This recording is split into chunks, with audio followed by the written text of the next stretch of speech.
I was 19 when my older brother Danny died in a car accident on Route 17.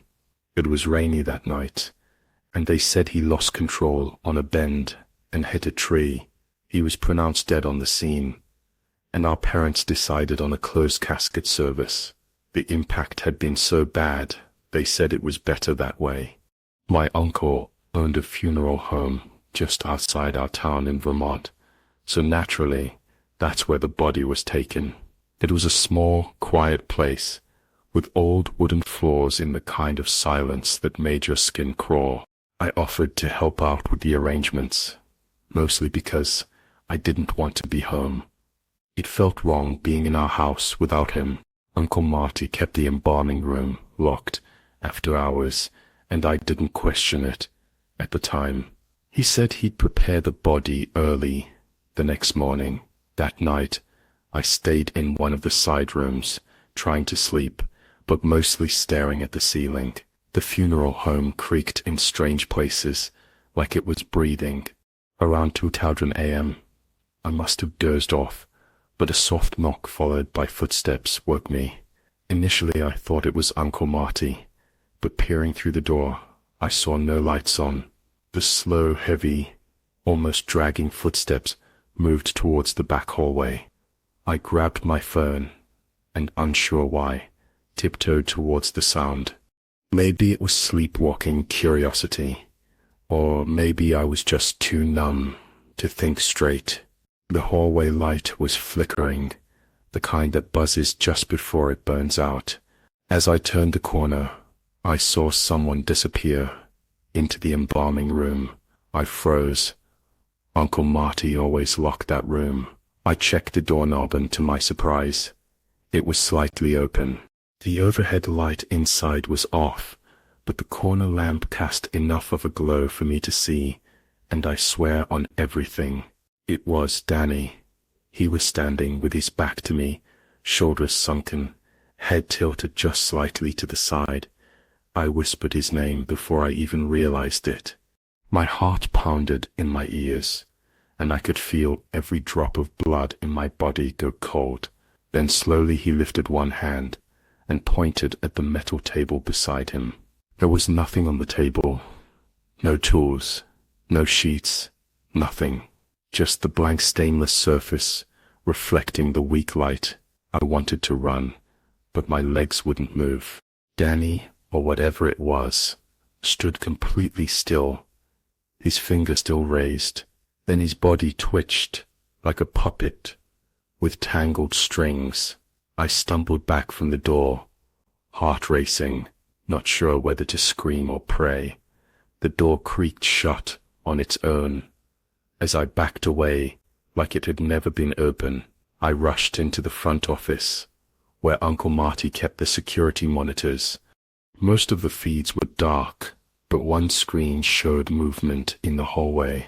The embalming room camera was offline. Static flickered across it like it had been yanked out. I stared at the hallway feed, frozen. Danny's figure walked slowly across it. Same drooped posture, same dragging steps. I grabbed my phone and started recording the screen, needing proof that I wasn't insane. Uncle Marty came downstairs a few minutes later, rubbing his eyes. I must have looked pale as death, because he immediately asked what happened. I told him everything, the footsteps, the figure, the pointing. He didn't say anything at first, just looked at the hallway monitor and slowly turned off the screen. He finally said, "Sometimes they walk before they're ready to let go." That sentence sank into my chest like a rock. I asked him what he meant, but he avoided my eyes and started making coffee. "Bodies don't always understand. They're dead," he added, "especially if they died fast." That entire morning, I sat in the chapel, staring at the floor, jumping at every sound. Uncle Marty eventually prepped the body and locked the casket shut. I wanted to see Danny one last time, to know it was really him or if something else was in there, but they refused, saying the body was too damaged at the wake. Everyone told stories about Danny, How he used to pull harmless pranks. How he was never afraid of anything that was true. He'd gone ghost hunting in abandoned barns for fun, but none of us ever expected the ghost to be him. I couldn't stop glancing toward the casket that night and stayed again. I don't know why. Maybe part of me wanted to see him again, or make sense of it. I set my phone on video mode and placed it on the desk facing the hallway. I didn't sleep around 2:40 a.m. I heard that dragging step again, soft, slow, deliberate. I moved toward the hallway just in time to see the embalming room door open by itself. I held my breath, phone in hand, recording every second. The same figure of my brother stepped out, but this time he wasn't alone. A second taller figure followed behind him, completely shadowed, with no face. I backed away slowly, not daring to make a sound. Danny's figure looked more decayed now, skin pale, lips cracked, eyes hollow, like dried-out wells. The tall figure behind him didn't move like a person. Its limbs jerked unnaturally, as if it had never been human. My phone started glitching, the recording app freezing and crashing. Danny suddenly stopped and slowly turned his head towards me. His lips moved, but no sound emerged. I could only read them. Don't follow. My body went rigid with cold. Before I could react, the tall shadow stepped in front of him, and everything around them faded to black. I blinked, and the hallway was empty again. Doors closed. No sound, just silence.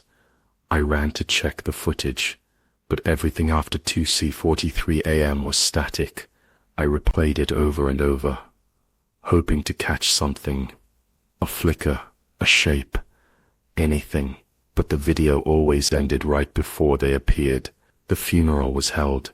The next day, everyone wore black, cried, and said goodbye. But I couldn't bring myself to step near the casket again. All I could think about was that voice, or lack of it, and the warning, don't follow. What did he mean that night? Uncle Marty finally talked. We sat in the prep room, long after the guests were gone.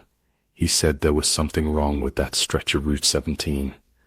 Said he'd seen other bodies behave strangely too, like something followed them back from the crash. Some roads don't just kill, he said, they collect. He told me that some spirits don't rest because they're not allowed to, that some get taken before they even understand what happened. Danny wasn't haunting the funeral home. He was hiding in it. That figure behind him, that was the collector, and he didn't want to go back. No one had entered or left, but the embalming room was cold, like winter.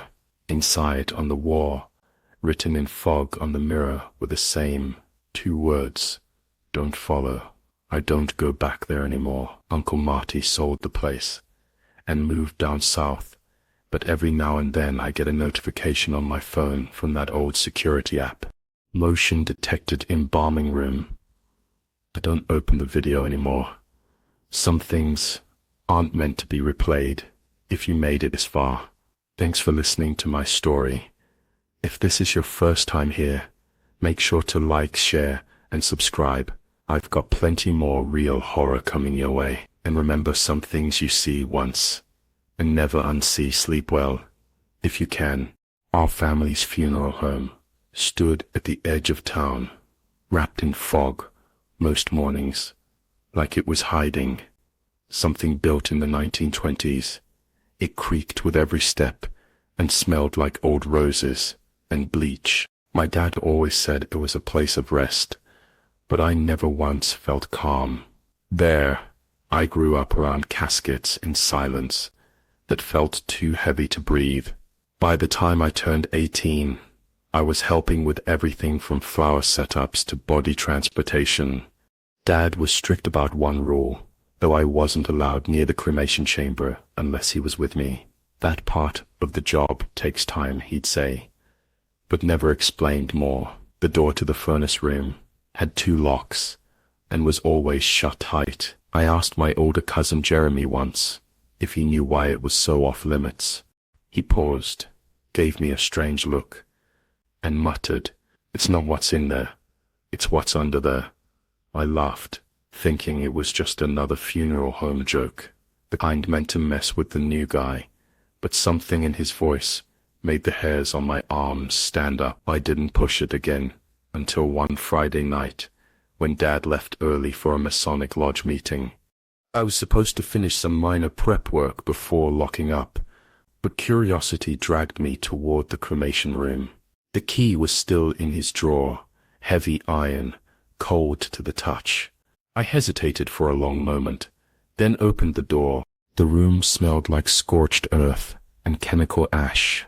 The furnace sat in the middle, like a beast in chains, silent, but menacing the concrete beneath.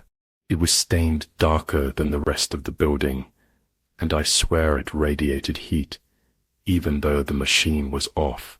Walked in slowly, heart pounding harder. With every near the back wall was a metal panel I'd never noticed before, bolted into the floor, slightly rusted around the edges. It looked like it hadn't been opened in years. Without thinking, I knelt beside it and ran my fingers along the edge. That's when I heard something faint, knocking from underneath, like someone tapping to be let out. I jumped back, nearly tripping over the toolbox. My breath caught in my throat as I stared at the hatch, waiting for it to move again. But everything was still just when I thought I imagined it. I heard a whisper, not loud, but clear enough to freeze me in place. It said my name. I backed out of the room, locking it again like nothing happened. I wanted to believe it was just stress, or the sound of the building settling, but that whisper carried something else, something intentional, and deep down, I knew this wasn't the last time I'd hear it. I didn't tell Dad what happened. He'd never believe me, or worse, he'd get angry that I'd gone in there alone. But over the next few days, I started noticing small things that didn't feel right. The floor near the cremation room felt warmer than it should. Even with the furnace off twice, I found the key resting in the lock. Even though I swore I put it back in the drawer, I'd hear soft thuds late at night, not loud enough to wake Dad, but always in the same rhythm. It felt like a pattern, a knock meant for someone specific. Then came the dreams. I'd see a red glow behind my eyelids and voices mumbling from beneath the floor. Sometimes I'd wake up with soot on my fingers, despite never touching the furnace once. I even saw footprints leading from the cremation room to the stairwell, bare footprints, wide, flat, and too long to be human. Jeremy came by to visit that weekend. He noticed how tense I looked and cornered me in the hallway. "You opened the hatch, didn't you?" he asked. Not angry, just tired. I nodded slowly, and he looked down almost like he was ashamed for me. Then he said something I'll never forget. "There's something buried beneath this building, something Dad and your dad tried to seal off years ago." I stared at him, waiting for a punchline, but he was dead serious, and his hands were shaking. "It's not a body," he said, "not a person. It's older, like it's part of the earth now, but not dead. It feeds on what we send through the furnace, like it remembers what's burned above it." My stomach dropped. I'd grown up thinking this place handled death. I didn't realize we were feeding something with it. Jeremy warned me not to go back in that room, especially not at night, but I couldn't help myself. Something about the whispering, the knocking, it didn't feel threatening. It felt familiar, like whatever was beneath there was trying to tell me something, or maybe it knew me. The next night I sat in the hallway outside the cremation room with a notebook and just listened. Around 3:12 a.m. I heard it again. My name, but softer, almost like breath, against my ear. Then something new followed. "Help me," it said. "I remember you. That was the first time I felt cold. Not just scared, because when I was 6, I had a twin brother, stillborn. They never showed me his body, never even let me in the same room, and Dad always avoided the subject, like it never happened that night. I couldn't sleep. The voice haunted me, not because it was terrifying, but because it felt honest. It didn't sound like a ghost or a monster. It sounded like a sibling who never got the chance to speak. I needed to know what they had buried beneath the pit. The next morning, I confronted Dad. I asked him if my twin brother was ever really buried in a cemetery, like he claimed. He froze coffee mug halfway to his lips, then quietly put it down. We did what we had to do, he said, avoiding my eyes. What does that mean? I asked, but he just shook his head. Not everything needs to be dug up, son. That confirmed everything, whatever was below the cremation pit. It was him, or what was left of him. I decided I'd go back down there one final time. I waited until 10:59 a.m. The house was silent except for the ticking of the old grandfather clock. I took the key, a flashlight, and a pry bar inside the cremation room. The air felt heavier than before, like the walls were listening. I stepped carefully across the stained floor. I pried open the bolts on the hatch, one by one. Each creaked like it hadn't been touched in decades. When I lifted the panel, the heat rose like a breath from below, thick, dry, and tinged with ash. A narrow stone tunnel stretched down into the darkness, like a throat waiting to swallow. I should have turned back, but something pulled me forward, not physically but emotionally. The tunnel wasn't deep, maybe 15 feet, and lined with old bricks.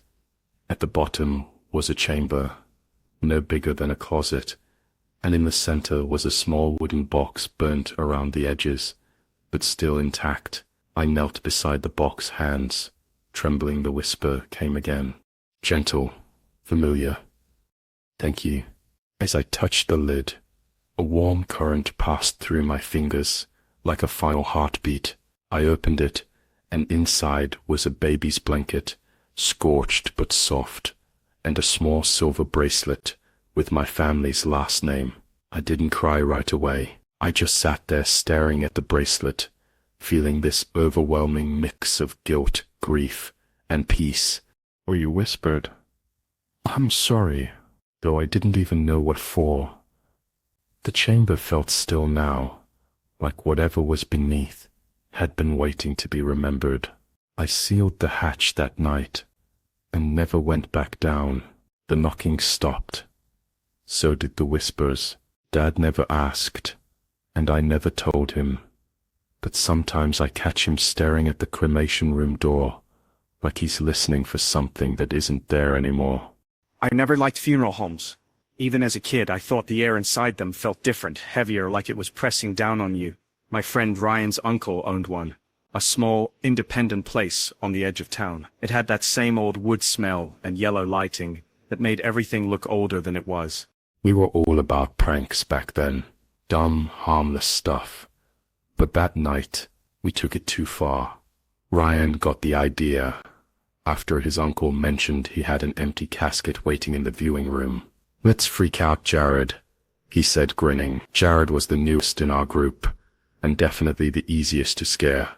The plan was simple. Ryan would ask his uncle for the keys. We'd wait until dark, and I'd lie inside the casket under a sheet. Jared would walk in, lights off, and I'd sit up slow. We'd record the whole thing and post it as another one of our haunted dares, something we'd done before in abandoned houses that night. Everything went just as planned. At first, the funeral home was quiet and colder than I expected. Even with the heat on, Ryan's uncle had gone home and we had the place to ourselves. I laid down in the casket while Ryan pulled a white sheet over me. It smelled like dust and something faintly chemical, the kind of smell that stays in your nose even after you leave. I could hear Ryan and Jared walking through the hallway toward the room, trying to sound casual. Jared laughed nervously, saying, "This better not be one of your dumb jump scares again." The footsteps got closer, and I stayed completely still. The lid was propped open, just enough to keep things visible, and I could see a sliver of the ceiling from underneath the sheet. 3, 2. But before I could move, I heard the distinct sound of fabric shifting from the other end of the room. Then Jared screamed, not the fake, exaggerated kind, a sharp, real sound that made my chest tighten. I bolted upright, expecting to see him laughing or running. Instead, he was frozen, staring wide-eyed toward a second casket on the opposite side of the room. The lights in the room flickered, once then held steady. I walked slowly to where Jared stood, eyes still locked on the far corner. The second casket was cracked, open just a few inches. It was angled slightly, so I couldn't see inside, unless I got closer. Jared kept whispering, "No one's supposed to be in there. No one." Ryan finally said, "It's probably just the lid slipping open or something. Relax." But his voice didn't sound convincing. Not even to him. Ryan walked up and reached for the lid. As he touched it, something inside shifted, again not like fabric, but like weight. A slow creak followed, and the lid opened just a little wider on its own. I'll never forget the smell that rolled out warm, stale, and wrong. We all stepped back. Ryan covered his mouth, eyes watering. "Maybe Uncle forgot. They brought someone in today," he said. But none of us believed it. The body inside wasn't just lying still. We could hear faint breathing, ragged and uneven, like someone asleep, but restless. That's when I noticed something even worse. The inside of the casket was scratched, deep grooves in the telford, as if whoever was inside had clawed at it for a long time. Jared whispered, "I'm not doing this. I'm out." But before he could move, the lid snapped fully open for a second. Nothing happened. Then something sat up slow and stiff, like it hadn't moved in years. It wasn't one of us. It wasn't even someone dressed for burial. It wore dark clothes that looked burned in spots, and its face was pale, sunken, and turned straight toward us. Its eyes didn't blink. Its mouth was slightly open, like it wanted to say something, but couldn't remember how Jared dropped his phone. Ryan took a step back and whispered, "This isn't a prank." I couldn't speak. I was trying to figure out who it was. The thing reached up slowly and touched the edge of the casket. The way it moved, it was like it didn't understand. It had been lying down, or maybe it was pretending Jared turned and bolted out of the room. Ryan hesitated, then followed. I stood frozen in place. My body finally responded, and I moved toward the door.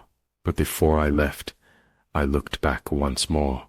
The figure was still sitting there, not moving, not reacting, but its head had turned just enough to follow me like it knew I was the one who came up first. I didn't sleep that night. Every time I closed my eyes, I saw that figure sitting in the casket, not dead, but not quite alive either. The worst part wasn't the face or the way it moved. It was the feeling that it had been waiting for someone to notice it. Ryan called me the next morning. His voice was shaky, like he hadn't slept either. "I talked to my uncle. He said he swears their second casket was empty. They haven't brought in a new body in 3 days. Jared had already blocked both of us. He wanted no part of it. I asked Ryan if he told his uncle what happened. He hesitated and said I couldn't. What would I even say? The viewing room was locked up now, but I couldn't stop thinking about the scratches inside that casket or how it sat up before I moved that next weekend. I went back. I needed to see it again. Not out of bravery, but because something didn't sit right The building was empty. I found the spare key where Ryan had said it would be tucked behind a fire extinguisher. My heart pounded the whole walk down the hallway. The viewing room was still dim. Both caskets were back in their original positions. Lids closed. I walked up to the second one, the one with the figure, and gently touched the side cold, but no smell this time, no noise. For a moment I thought I had imagined everything. Then I noticed something. A small car tucked just beneath the metal plaque. It looked newer than the rest of the setup. I pulled it out and read the name. My stomach dropped. It was mine. My full name, typed cleanly, with tomorrow's date underneath it. I staggered back and nearly dropped it. That wasn't part of any prank. It hadn't been there before. My first thought was that someone was messing with me. Ryan maybe, or his uncle, but this wasn't funny. And no one else had known I'd be coming back alone. I ran out of there without locking the room behind me. I didn't tell anyone what I found. The next day, I stayed home. I didn't go outside. Nothing happened. But that card, I still have it. No matter how many times I throw it away, I always find it again. I don't prank people anymore. And I never go near funeral homes. Whatever we woke up that night, it wasn't meant to rise. Not for fun. Not for laughs. Maybe we were never the ones in control of that prank. Maybe it was waiting for the chance to sit up first. I've lived in South Carolina my whole life, and I've always thought our town was quiet in a comforting way. Everyone knows each other. Most people stay here until they're buried, and traditions run deep. But when my grandfather passed last fall, something about that quiet turned wrong. What happened after his funeral still keeps me up at night. He was buried behind the old white steepled funeral home on Conway Road, the kind that looks too peaceful to be eerie. The owners lived upstairs, and their family ran the place for generations. We held the viewing on a Thursday, and by Friday morning, he was lowered into the ground. I remember how cold the air was that day, even for October. 2 days later, my cousin Ellie called me around sunset, her voice shaky and rush. "I think I just saw him," she whispered. I didn't know what she meant at first. "Grandpa," she said, walking out behind the funeral home. He looked confused. I thought it was a joke, or maybe she was just overwhelmed with grief. I drove over to the house. She was staying in just a couple blocks from the funeral home. She looked pale when I got there, like she hadn't slept. I wasn't hallucinating. She kept saying he was wearing the same navy suit they dressed him in, and his shoes were muddy. I asked her why she didn't follow him or call someone else, because it didn't feel right. She said it wasn't just seeing him, it was how he moved, like he wasn't walking, more like drifting. I didn't believe her, not fully, but the look in her eyes was enough to unsettle me that night.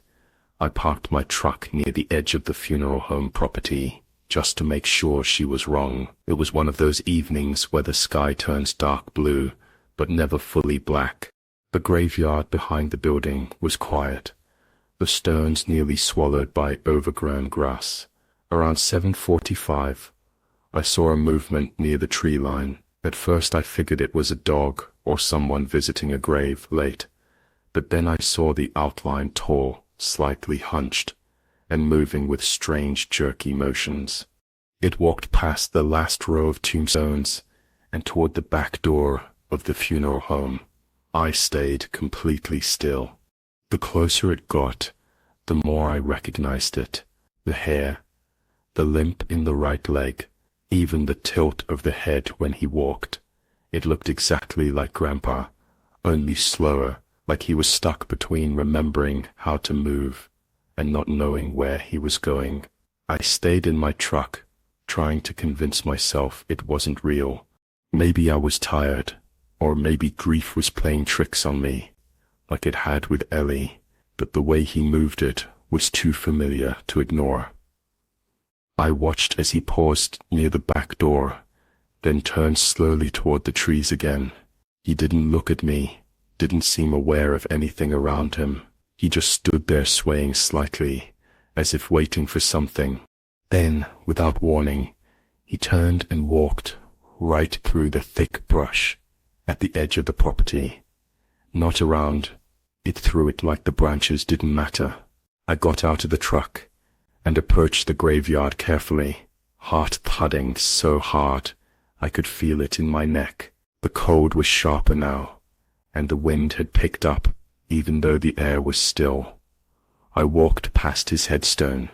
Same fresh dirt, same flowers we'd left, but the grass around it was trampled. I followed the trail through the trees, my boots crunching on dry needles.